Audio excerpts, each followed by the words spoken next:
नमस्कार, आप देख रहे हैं आपका डॉक्टर और आपके साथ मैं हूं सौरभ जौहरी। हड्डियां शरीर की बनावट बनाए रखने के साथ साथ मांसपेशियों को भी सही रखती हैं और कई अंगों की रक्षा भी करती हैं। इसलिए हड्डियों का ध्यान रखना बहुत जरूरी है। जैसे जैसे उम्र बढ़ती है, समय के साथ साथ हड्डियां भी कमजोर होने लगती हैं। 30 साल के बाद ज्यादातर लोगों की बोन डेंसिटी कम हो जाती है और हड्डियां कमजोर हो जाती हैं। बोन्स में फ्रैक्चर का खतरा भी बढ़ जाता है। कुछ संकेत बताते हैं कि आपकी हड्डियां कमजोर हो रही हैं और आपको इसे नजरअंदाज नहीं करना चाहिए। वो कौन से लक्षण हैं जिससे पता चलता है कि आपको बोन्स से रिलेटेड प्रॉब्लम है या फिर हो सकती है? ऐसे हर सवाल का जवाब देंगे हमारे हेल्थ एक्सपर्ट्स। अगर आपको भी हड्डियों से जुड़ी हुई कोई समस्या है तो आप हमारे इस कार्यक्रम में कर सकते हैं कॉल और ले सकते हैं हमारे हेल्थ एक्सपर्ट से हेल्दी टिप्स, क्योंकि हमारे साथ आपका डॉक्टर के इस कार्यक्रम में पिहोवा से senior ortho surgeon doctor Ravindra Singh Nagpal और डॉक्टर शिव यादव जुड़े हैं। तो चलिए करते हैं कार्यक्रम की शुरुआत, लेकिन उससे पहले एक नजर हरियाणा सरकार द्वारा की गई तैयारियों पर। स्वास्थ्य सेवाओं को लेकर हरियाणा सरकार की तरफ से ये जो तैयारियां युद्ध स्तर पर की जा रही हैं, हम आपको ग्राफिक्स के माध्यम से वो तमाम तैयारियां बता रहे हैं। अवेयरनेस कैंपेन से लेकर सीएससी पीएससी सेंटर्स में डॉक्टर्स बढ़ाने की नियुक्ति, स्पेशलिस्ट डॉक्टर्स की नियुक्ति, इलाज के साथ साथ फ्री मेडिसिन, ये तमाम ऐसे इनिशिएटिव्स हैं जो प्रदेश सरकार की तरफ से आम लोगों के लिए लिए जा रहे हैं। मरीजों को बेहतर स्वास्थ्य सुविधाएं मिल सकें, इसके लिए मनोहर सरकार लगातार प्रयासरत है। अवेयरनेस किसी भी समस्या का समाधान, सही समय पर सही इलाज, सटीक उपचार कराकर मिल सकता है, लेकिन उसके लिए आपको अवेयर रहने की बहुत जरूरत है। जागरूकता मुहिम के जरिए सरकार इस काम को कर रही है। प्रदेश सरकार लगातार बजट से लेकर तमाम क्षेत्रों में स्वास्थ्य सेवाओं को लेकर सजग है और सतर्क है। बजट में भी स्वास्थ्य सेवा को लेकर सरकार ने कुछ क्लॉजेस को जोड़ने का ऐलान किया है। इसको लेकर हरियाणा के मुख्यमंत्री मनोहर लाल ने प्री बजट बैठक भी की है और ये जो तस्वीरें हम आपको दिखा रहे हैं ग्राफिक्स के माध्यम से, जो डेटा बता रहे हैं, ये मनोहर सरकार द्वारा हेल्थ सेक्टर को मजबूत करने के लिए किया गया इनिशिएटिव है। चाहे वो डॉक्टर्स की नियुक्ति हो, स्पेशलिस्ट डॉक्टर्स की नियुक्ति हो, कर्मचारी, पेंशनर्स और उनके आश्रितों का इंडोर उपचार हो, हरियाणा कैशलेस स्वास्थ्य योजना की भेंट हो। अगर अल्ट्रासाउंड और डायग्नोस्टिक सेंटर्स की बात की जाए तो उनकी सेवाओं में भी सरकार ने विस्तार किया है। तो आपका डॉक्टर में आज हम बात करेंगे बोन्स रिलेटेड इशू की कि आखिरकार किस तरीके से आप इस समस्या से समाधान पा सकते हैं सही समय पर सटीक उपचार कराकर। हमारे साथ हेल्थ एक्सपर्ट्स मौजूद हैं। डॉक्टर शिव यादव हैं, MBBS ortho, doctor Ravindra Singh Nagpal हैं, एमएस हैं, सीनियर ऑर्थो सर्जन हैं पिहोवा से। आप दोनों का सर बहुत बहुत स्वागत है इस कार्यक्रम में आने के लिए और खबर फास्ट पर आकर समय देने के लिए। जी थैंक यू बहुत बहुत धन्यवाद। डॉक्टर रविंद्र सर, पहला सवाल मेरा आपसे है सर, हड्डियां कमजोर हो जाती हैं। Are you getting my voice sir? आवाज मिल रही है आपको? आपकी आवाज आ रही है जी सर। सवाल मेरा पहला आपसे है कि हड्डियां कमजोर हो जाती हैं, वो कौन कौन से रीजंस होते हैं? बहुत बेसिक तौर पर मैं आपसे जानना चाहूंगा, जिससे कि हमारे दर्शकों को एकदम क्लियर हो जाए कि किन किन बातों का ध्यान रखना है, कमजोर होने का लक्षण क्या है, कैसे पता चलेगा? पहले कि कैसे कमजोर होती हैं जी। इसमें हमारी जो न्यूट्रिशन है, जो खाना पीना है, वो बहुत ज्यादा रोल प्ले कर इसका रोल है। तो जैसे लोग कैल्शियम कम खाते हैं या प्रोटीन कम खाते हैं, जी। इन चीजों को कम खाने से हमारी पड़ता है। दूसरा, एक्सरसाइज बहुत जरूरी है। कुछ ना कुछ एक्सरसाइज जरूर करनी चाहिए। अगर हम नहीं करते हैं तो फिर धीरे धीरे धीरे धीरे बिल्कुल कमजोर हो जाते हैं। जो लोग बिल्कुल सिडेंटरी रहते हैं, बिल्कुल काम मतलब करते हैं बट इतना ज्यादा नहीं करते, वॉकिंग नहीं करते, ठीक है, उनकी हड्डियां बहुत जल्दी कमजोर हो जाती हैं। तो इसमें दो चीजों का ध्यान रखना है। एक तो अपनी डाइट ध्यान रखनी है, इसमें दूध और दूध से बनी हुई चीजें जरूर लेनी है, दालें जरूर खानी है, थोड़ा प्रोटीन लेना है और साथ में एक्सरसाइज। इस माध्यम से हमारी हड्डियां बिल्कुल तंदुरुस्त रहती हैं। जी डॉक्टर रविंद्र, आपने बहुत अच्छी तरीके से बताया कि तमाम जो फैक्टर्स हैं उनका ध्यान रखने की ज़रूरत है। मैं आपसे ये भी जानना चाहूँगा सर, सेडेंटरी लाइफ स्टाइल का आपने जिक्र किया, सेडेंटरी जी। लाइफ स्टाइल में क्या कुछ बदलाव करे इंसान, क्योंकि आजकल अमूमन हम ये देखते हैं कि यूथ जो हैं 30+ हैं या बिलो 30 हैं, उनका जो लाइफ स्टाइल है बिल्कुल ही ठीक नहीं है। जिस तरीके से आपने जिक्र किया, वो प्रॉपर तरीके से अपना ध्यान नहीं रख पाते, या तो उनके पास स्टडी का प्रेशर होता है, या फिर उनके पास अगर कहीं जॉब कर रहे हैं किसी एमएनसी में, तो या फिर गवर्नमेंट जॉब कर रहे हैं, इधर कहीं भी वो वर्किंग है, तो कुछ ना कुछ प्रेशर रहता है, अपने लिए समय नहीं निकाल पाते, एक्सरसाइज के लिए भी। ऐसी स्थिति में क्या आप उपाय और क्या आप राय देना चाहेंगे ऐसे लोगों को? इसमें मैं एक सिंपल सा उपाय कोशिश किया करें कि हर जैसे आधे पौने 1 घंटे के बाद जी सिर्फ 2 मिनट वहीं पे चल, जी जहाँ आपका ऑफिस, तो ऑफिस में ही आधे पौने घंटे के बाद उठें और थोड़ा सा चल लें। लंबी देर सिटिंग नहीं होनी चाहिए, जी। ना ही लंबी देर खड़े रहें जगह पे। कोशिश करनी है कि अपना पोस्चर चेंज करते रहें, और बीच बीच में थोड़ा थोड़ा, जैसे अगर 2-2 मिनट भी चलते हैं, उससे भी बहुत लाभ होता है। जी। ये जो टुकड़ों में छोटी छोटी सैर बोलता हूँ इसको मैं हाँ जी, अक्सर हाँ जी। जब मैं पेशेंट्स को समझाता हूँ, हम्म, इससे आप इकट्ठा करके बहुत अच्छा इफेक्ट पा सकते हैं। हम्म, तो इससे बहुत फायदा होता है। जैसे अगर आप ऑफिस में बैठे हैं, तो हर जी। आधे घंटे 2 मिनट चक्कर काट के दोबारा बैठ सकते हम्म, हैं। तो छोटी छोटी एक्सरसाइज का भी बहुत अच्छा असर है। जरूरी नहीं है कि आपको सुबह सैर करने जाना जी है, ठीक है। छोटे छोटे इंक्रीमेंटल सैर से भी आपको बहुत फायदा हो सकता है। जी। सुबह शाम जैसे 15 मिनट भी निकाल लें, सही सैर कर लें, उससे भी बहुत लाभ होता है। हम्म। डॉक्टर सर, कई बार ये देखा गया है कि हड्डियां कमज़ोर होती हैं, एक ओल्ड एज में जाके ज़्यादा समस्या करती हैं। कई बार कुछ यूथ भी होते हैं, उनमें डिस्क प्रोलैप्स की समस्या अमूमन देखी जाती है। डिस्क जी प्रोलैप्स अगर हो जाती है, अगर एट द एज ऑफ 30, यानी अबाउट 30 या 29 की एज में, इन द मीन एज, अगर किसी की डिस्क प्रोलैप्स हो जाती है, अगर वो मेडिसिन लेता है, फिजियोथेरेपी भी कराई जाती है, कई तरीके के उपचार कराते हैं लोग, लेकिन कई बार जी राहत नहीं मिल पाती लोगों को, वो वेट नहीं उठा पाते हैं। ऐसे स्थिति में उन्हें क्या करना चाहिए? कई बार लोग निगेटिव हो जाते हैं इन चीज़ों को लेकर कि भाई अब मैं ठीक नहीं हो पाऊंगा। तो इसमें भी पोस्चर बहुत ज्यादा रोल प्ले करते हैं।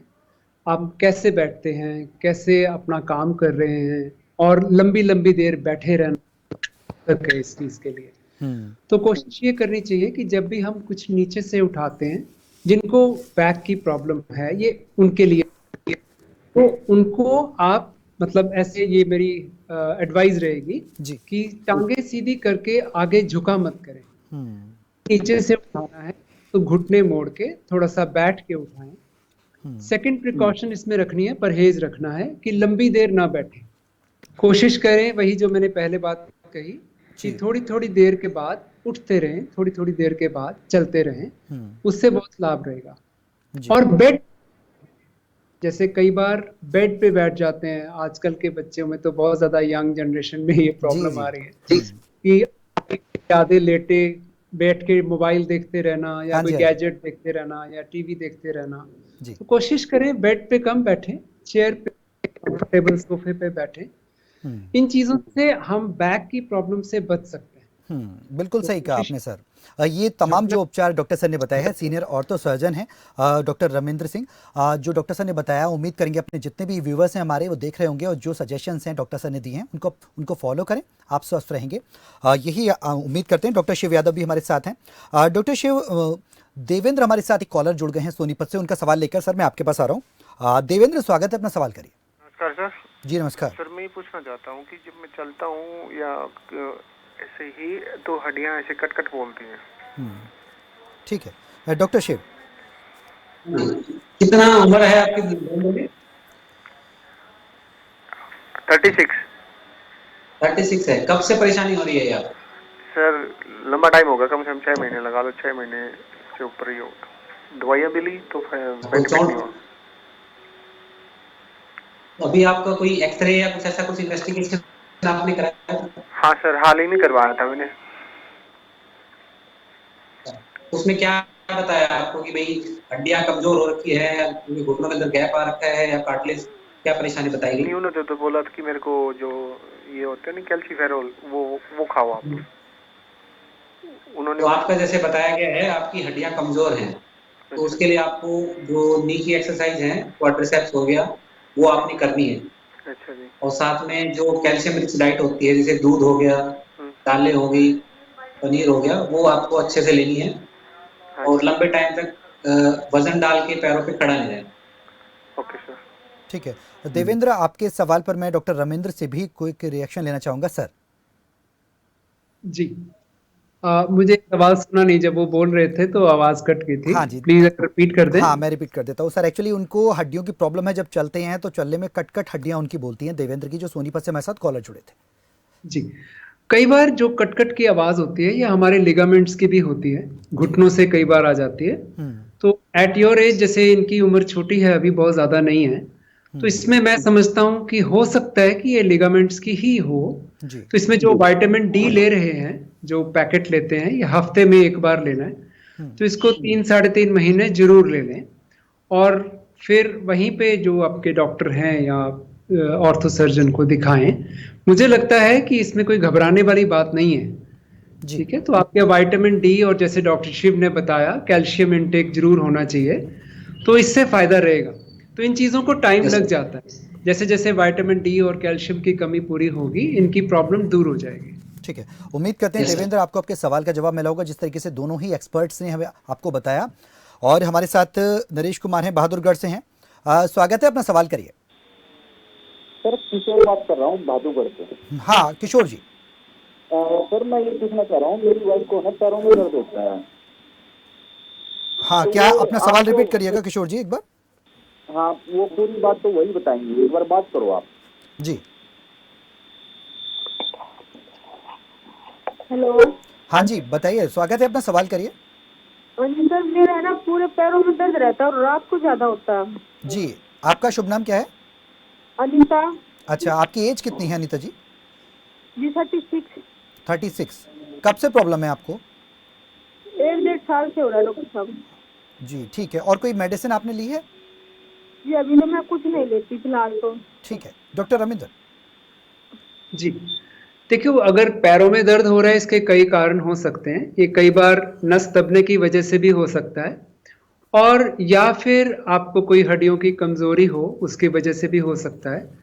तो इसमें थोड़ा सा एग्जामिनेशन चाहिए होगा, देखना इनको चाहिए होगा। तो अभी फोन पे तो मैं सिर्फ इतना ही बता पाऊंगा कि कैल्शियम की गोली साथ में ले सकते हैं। और एक जो मैंने अभी थोड़ी देर पहले जो परहेज बताए थे कि आगे को झुका ना करें, जी। झुक के काम ना किया करें, लंबी लंबी देर बैठे ना, बीच बीच में थोड़ा थोड़ा चलते रहें, और लंबी सैर एकदम से ना करें। अगर पैरों में दर्द हो रहा है तो एक ही बार में ये कोई लंबी देर खड़े रहना या लंबी देर सैर करना, ये थोड़ा सा अवॉइड करें। उसको टुकड़ों में कर लें। जी। जैसे थोड़ी देर चल लिए, फिर बैठ के, फिर चल लिए, फिर बैठ के। घर का काम भी थोड़ा किश्तों में करें। जैसे आधा घंटा काम कर लिया, फिर थोड़ा आराम कर लिया, फिर थोड़ा काम कर लिया, ऐसे रख लें। अगर हम एक ही स्ट्रेच में काम करेंगे या एक ही स्ट्रेच में कोई लंबी एक्सरसाइज करेंगे, फिर पैरों का दुखना कई बार हो जाता है। तो इसमें ये थोड़ा सा परहेज रखें। एक आगे को झुके नहीं, और एक ही जगह पे लंबी देर बैठे नहीं, और काम को थोड़ा सा बांट के करें। साथ में कैल्शियम की टैबलेट ले सकते हैं, और विटामिन डी का जो पैकेट आता है या गोली आती है, वो हर हफ्ते लिया करें। जैसे कोई दिन बांध लें, हर संडे के संडे ले लिया करें, उससे याद भी रहता है। जी। तो डॉक्टर ये रविंद्र, करके मैं देखें। आपसे सर यहाँ पर ये जानना चाहूँगा, आपने एक कैल्शियम टैबलेट की का जिक्र किया शॉर्ट में, क्योंकि हमारे साथ दो कॉलर भी और जुड़े हुए हैं। नरेश हैं कैथल से, दीपाली हैं दिल्ली से। आप दोनों के पास मैं एक एक करके आ रहा हूँ, लेकिन शॉर्ट में अनीता किस तरीके के कैल्शियम का यूज़ करें, कुछ आप सजेस्ट कर पाएँ सर? देखो, डाइट में तो दूध, दही और थोड़ा थोड़ा पनीर। पनीर में बहुत ज्यादा नहीं मेंशन करता, थोड़ा थोड़ा पनीर ले सकते हैं, पर दूध और दही जरूर लें। ठीक है। और वाकई आपको साथ के स्वास्थ्य केंद्र से कैल्शियम की गोलियां भी आजकल मिल जाती हैं सरकार की तरफ से, जी। वो भी ले सकते हैं ठीक है। साथ में। ठीक है सर। अनीता, उम्मीद करते हैं आपको आपके सवाल का जवाब मिला होगा। डॉक्टर शिव भी हमारे साथ हैं। नरेश, स्वागत है, सवाल करिए अपना। नमस्कार सर। जी नमस्कार। आवाज़ आ रही है आपकी नरेश जी? सवाल करिए, डॉक्टर सुन रहे हैं, आप हाँ जी, डॉक्टर हाँ से जी। कुछ भी पूछ सकते हैं। हाँ जी सर जी। सब्जी सब्जी सब्जी सब्जी एक आंख की एक उंगली में दर्द रहता है जी मेरे को। अच्छा। हाँ जी सर, उसके लिए ट्रीटमेंट पूछना था सर। ठीक है डॉक्टर शिव, आप कुछ क्वेरी करना चाहते हैं, आप कर सकते हैं कॉलर से। इनका नाम क्या बताया? नरेश। नाम नरेश जी, ये आपको जो दर्द हो रहा है उंगली में, ये किसी चोट की वजह से है या वैसे ही दर्द शुरू हुआ था बिना किसी कारण से, बिना कोई चोट के? नहीं सर जी, सर जी रोहतक से ट्रीटमेंट चल रहा है जी मेरा फिलहाल तो। हाँ जी, हाँ जी, क्या बताया डॉक्टर ने वहाँ पे? डॉक्टर पवन शर्मा के यहाँ से चल रहा है जी। हाँ जी, हाँ जी, वहाँ से चल रहा है जी मेरा। नरेश, आपके कभी चोट लगी है? डॉक्टर साहब पूछना चाहते हैं आपके क्या कभी चोट लगी है उंगली में, और ये इलाज कब से चल रहा है, ये समस्या कब से है आपको? लगभग हो गई थी 6 महीने जी लगभग। कभी चोट लगी थी आपके इस हाथ में? नहीं, चोट तो नहीं लगी जी, वैसे पता नहीं अपने आप ही हो गया जी। डॉक्टर ने कुछ बताया आपको, जो जिनका आप ट्रीटमेंट ले रहे हैं उन्होंने कुछ सजेस्ट किया आपको? उन्होंने दवाई दी है। पूरी तरह से काम करती है, जैसे मूवमेंट होता है वो पूरी तरह से काम करती है, नहीं करती? हाँ जी हाँ जी हाँ जी हाँ जी, काम नहीं काम तो कर रही है जी, काम तो कर रही है जी, मोड़ता हूँ नहीं जैसे। अच्छा, मोड़ने में आपको दिक्कत हो रही है। ठीक है डॉक्टर शिव, मोड़ने में आपको परेशानी है। देखिए, जिस तरह से आप परेशानी बता रहे हैं, मेरे हिसाब से आप पहले इसका एक एक्सरे कराइए हाथ का। उसके अंदर कोई हाथ की हड्डी है उनकी कोई परेशानी है या कोई नसों पे दबाव की वजह से है, उसकी वजह से है, वो देखना पड़ेगा। तब तक के लिए आप अभी फिलहाल के लिए कोई दर्द निवारक गोली ले लो, ताकि आपको दर्द में थोड़ी सी राहत रहे। और जितना जल्दी हो सके अपने जो ट्रीटिंग डॉक्टर को एक बार आप वहाँ पे कंसल्ट करिए। ठीक है, उम्मीद करते हैं आपको आपके सवाल का जवाब मिला होगा। नरेश, आप इसमें एहतियात बरतें और लापरवाही बिल्कुल भी ना करें। प्रॉपर अच्छे डॉक्टर को आप जाकर दिखाएं, इन्वेस्टिगेशंस आपके होंगे, टेस्ट जो डॉक्टर बताएं वो आप कराएं, उसके बाद आप अपना ट्रीटमेंट करें। आप जल्द से जल्द ठीक हो जाएंगे, स्वस्थ हो जाएंगे, ये हम कामना करते हैं। दीपाली हमारे साथ हैं दिल्ली से। दीपाली, स्वागत है, अपना सवाल करिए। दीपाली, आवाज मिल रही है आपको?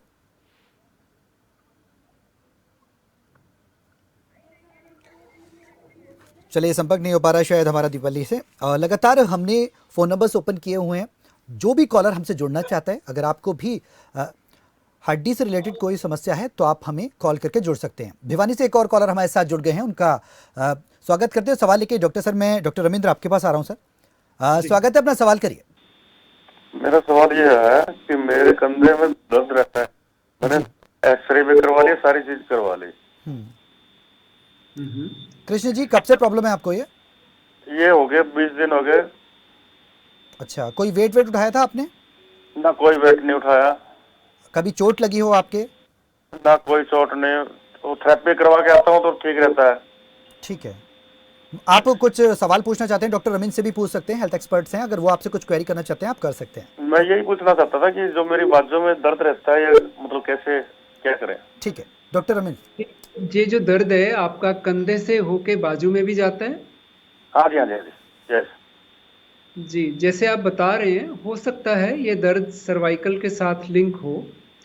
तो कई बार हमारी नस दब जाती है, जो हमारी नस बाजू में आती है ना, वो उसकी नस की जड़ पीछे होती है गर्दन में। तो इसमें आपको कुछ चीज़ों का ध्यान रखें। एक तो जो फिजियोथेरेपी वाले एक्सरसाइज बताते हैं वो एक्सरसाइज जरूर करते रहिएगा, नहीं तो कंधा जाम हो जाता है कई बार। तो जैसे कंधे को उठाने वाली ऐसी एक्सरसाइज जरूर करते रहिए, या जो भी फिजियोथेरेपिस्ट आपको एग्जामिन करके बताएंगे। मेरी तरफ से ये एडवाइस रहेगी कि आप ज़्यादा देर गर्दन झुका के मत बैठा करें।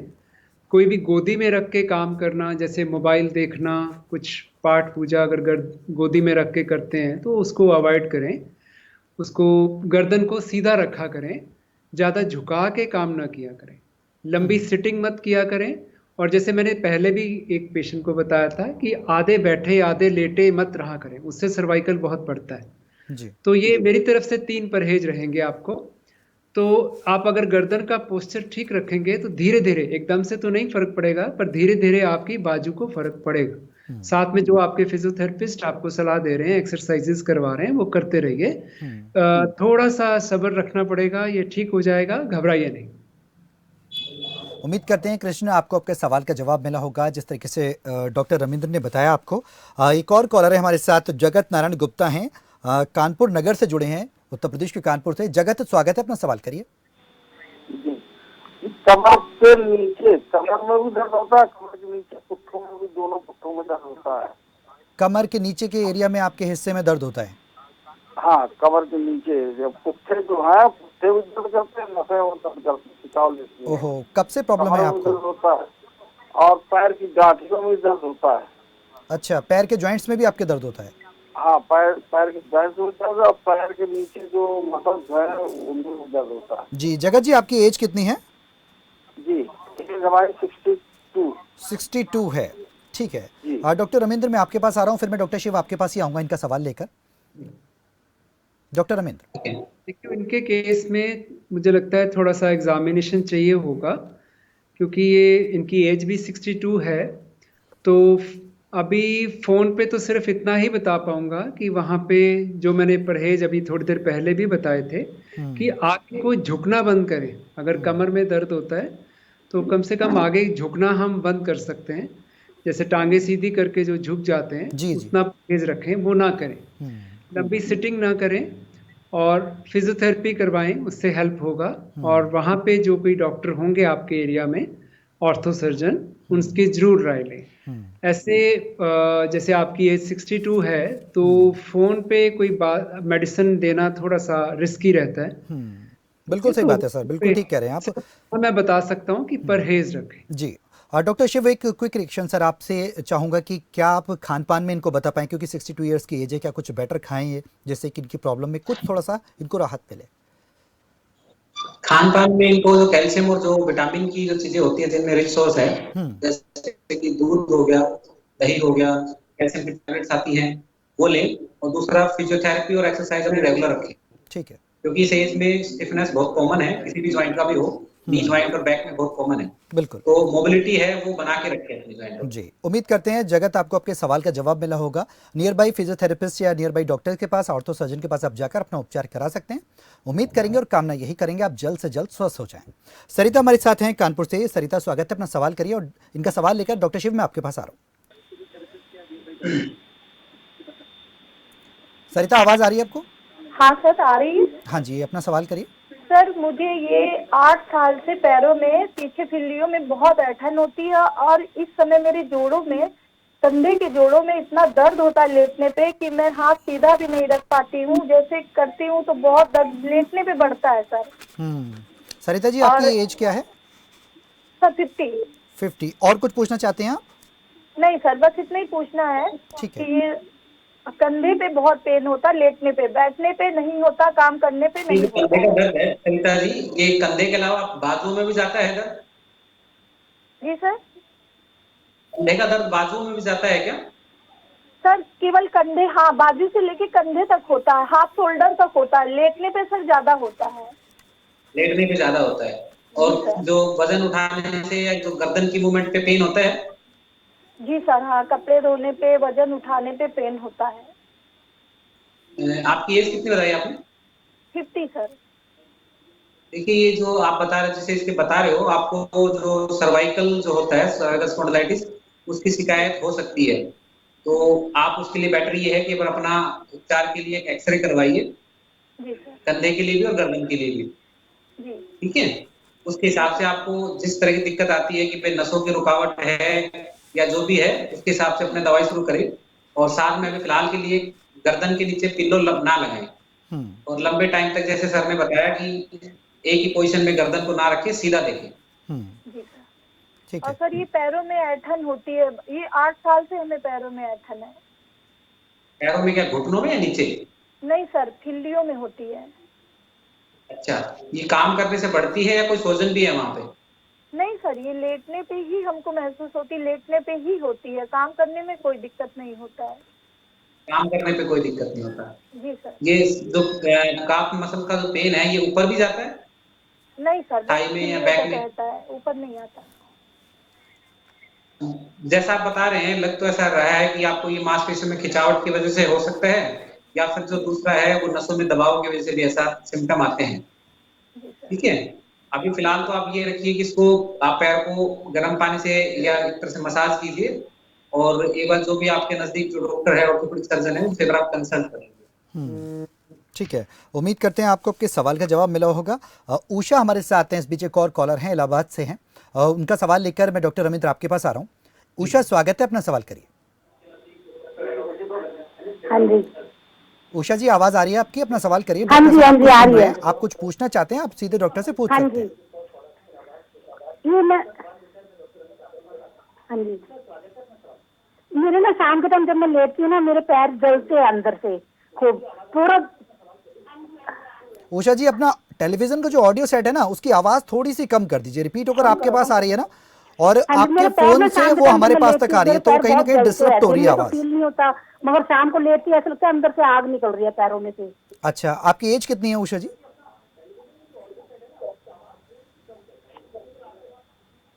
आपकी उम्र कितनी है उषा जी? हाँ जी, आपकी एज कितनी है उषा जी? 52। 62। कब से प्रॉब्लम है आपको? ये कभी कभी अपने आप ठीक हो जाता है, कभी कभी जलते हैं पैर। ठीक है, डॉक्टर रविंद्र। हाँ जी, हाँ जी, जी, इसमें एक तो आपकी जैसे एज है आपने बताई, तो एक तो आप कुछ हाँ जी, कैल्शियम 52। वगैरह लेते हैं या नहीं? एक तो कैल्शियम जरूर लिए। मेरे को ये कभी कभी अपना ठीक हो जाता है और कभी कभी ऐसे शुरू हो जाता है बीच में ऐसे कभी। हाँ जी, आप ना एक कैल्शियम सप्लीमेंट जरूर लें, और साथ में विटामिन डी भी जरूर लिया करें हर हफ्ते के हाँ हफ्ते। जी, नहीं लेती मैं। जी, और विटामिन ई की गोलियां आती हैं, वो हर हाँ जी, रोज ले लिया करें एक बार। अच्छा ये अच्छा। कम से कम 1-1.5 महीना ले लें विटामिन ई। वो ठीक कब है, कब लेनी है? विटामिन ई की गोलियां कैप्सूल आते हैं, तो वो रोज एक कैप्सूल ले लिया करें, अच्छा तो इनका एक्चुअली कोई साइड इफेक्ट नहीं होता है। डॉक्टर रविंद्र, उषा पूछ रही हैं कि वो कैसे कैसे उनको लेनी है, विटामिन D3 और विटामिन ई आपने बताया, वो हाँ कैसे जी, लें, कैसे उसका सेवन करें? जैसे विटामिन ई एक बार दिन में सुबह ले सकते हैं, वो कैल्शियम के साथ मिला के नहीं लेनी, तो कैल्शियम रात को ले सकते हैं। और विटामिन डी जो लेना है वो तो हर हफ्ते में एक बार, जैसे संडे के संडे रख लें, एक दिन हफ्ते में रख लें, तो इन चीज़ों से आपको कुछ लाभ होगा। बाकी जो हम पहले भी हमने बताया कि अपनी थोड़ी एक्सरसाइजेज रखें, लंबी देर ना करें, छोटी छोटी एक्सरसाइजेज रखें, लंबी सिटिंग ना करें, थोड़ा आगे झुके नहीं। इन चीज़ों से आपकी हड्डियां धीरे धीरे ठीक रहती हैं और नसें भी ठीक रहती हैं। ठीक है प्रिकॉशंस ही इसमें ज़्यादा कर सकते हैं। जी। तो पेन किलर अगर बहुत ज़्यादा दर्द होती है तो लें, नहीं तो ज़रूरत नहीं है। ठीक है, उम्मीद करते हैं उषा आपको आपके सवाल का जवाब मिला होगा, जिस तरीके से डॉक्टर रविंद्र ने बताया। एक और कॉलर हमारे साथ अनुराग है दिल्ली से, इनका सवाल लेकर डॉक्टर शिव मैं आपके पास आ रहा हूँ। अनुराग, स्वागत है, अपना सवाल करिए। Good evening everyone. हाँ जी। सर, मेरा क्वेश्चन ये है, एक्चुअली मेरे मदर के लिए है ये क्वेश्चन। उनकी एज 54 है जी। और उनको ना जैसे हैंड मूवमेंट में इशू हो रहा है, पिछले 2 साल हो गए हैं। लॉकडाउन से पहले, जो पहला लॉकडाउन लगा था उससे पहले ये इशू शुरू हुआ था जी। और अभी तक हमने हर तरह का इलाज करा लिया है, इवन सफदरजंग में भी करा लिया और आयुर्वेदिक भी, जो इंडिया का टॉप हॉस्पिटल है यहाँ पे दिल्ली में, एशिया का सबसे बड़ा हॉस्पिटल है, वहाँ पे भी वो 15 दिन एडमिट थी, लेकिन उस पर कुछ सर हैंड रिलीफ नहीं है। मैं जो हैंड मूवमेंट की जो आपको बताता हूँ, मूवमेंट कौन सी मूवमेंट है, वो जैसे एक गिलास से दूसरे गिलास में पानी डालना, जी। मटके से पानी निकाल के दूसरे गिलास में डालना, या रोटी बेलना, जी जी। ये वाली जो मूवमेंट्स होती है ना सर, जो कपड़े निचोड़ना, जो मूवमेंट, जो जो हाथ का जो रोलिंग वाला एक्शन बनेगा जी सर, उसमें मतलब मैं बहुत उम्मीद से आपको कॉल कर रहा हूँ सर। नहीं, कोई बात नहीं है, आपकी उम्मीद आपको बिल्कुल सटीक उपचार मिलेगा अनुराग जी, आप बिल्कुल परेशान ना हो, बिल्कुल भी चिंतित होने की जरूरत नहीं है। मैं आपके सवाल पर दोनों डॉक्टर्स से अपने रिएक्शन लूंगा, पहले डॉक्टर शिव यादव से, फिर डॉक्टर रविंद्र से। डॉक्टर शिव।